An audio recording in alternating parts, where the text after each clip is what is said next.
We're going to transform this function. We see that we have the f of x is absolute value of x, and the g of x here is the absolute value of x minus 3. So that minus 3 is inside with the x. It belongs to the x, and it's going to shift it on the x-axis. Now, since it's a minus 3, that's going to shift it to the right, 3 spaces.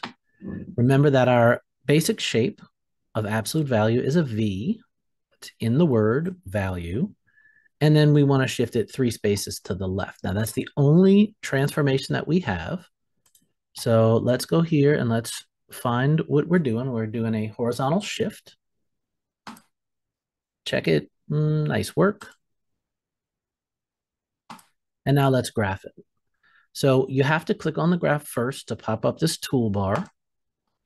And we want to pick our shape. We know it's a V for value, absolute value. And when you go to graph an absolute value, it's different from the parabola. You don't just put in the parabola and stretch it and shift it around. You have to actually click 2 points. I always start with my general absolute value shape, the V. Vertex is here at 0, 0.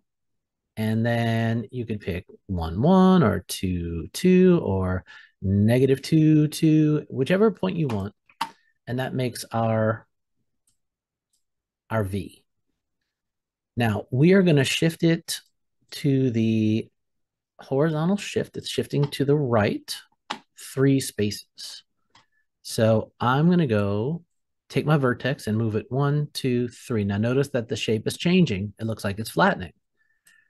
The second point didn't move, so I have to also move the second point 1, 2, 3. Okay, now this is the correct graph, but what I like to do, that's hard to manage sometimes if there's a lot of transformations. So what I like to do is I like to go and test a point and make sure that that's correct. So let's do that now. And I can pick any point I want to plug in for x, right? Any one of these values. I like to choose something close to the vertex. Here you can see I have x as 1, and it gives me back a 2. Let's go ahead and test that point. I could also do 2. I could use 4. I could use 5. So I'm going to, everywhere I see an x, I'm going to erase the x, and I'm going to put in in this case, a 1. All right, 1's usually easy to deal with. So to calculate with. So I'll put a 1 in there and a 1 there. All right, so if x is 1, I have the absolute value of 1 minus 3. I have to do what's inside the absolute value first for order of operations. So that's the absolute value of negative 2. And the absolute value of negative 2 is 2. So the ordered pair that I have is 1 for x, and I get back a 2 for y. Let's go to our graph. I see that I go 1 to the right and 2 up. And that's exactly where this point is. Okay, if you need to readjust it, you can. From the origin, 1 to the right, 2 up. And that's it. Check my answer. Good job.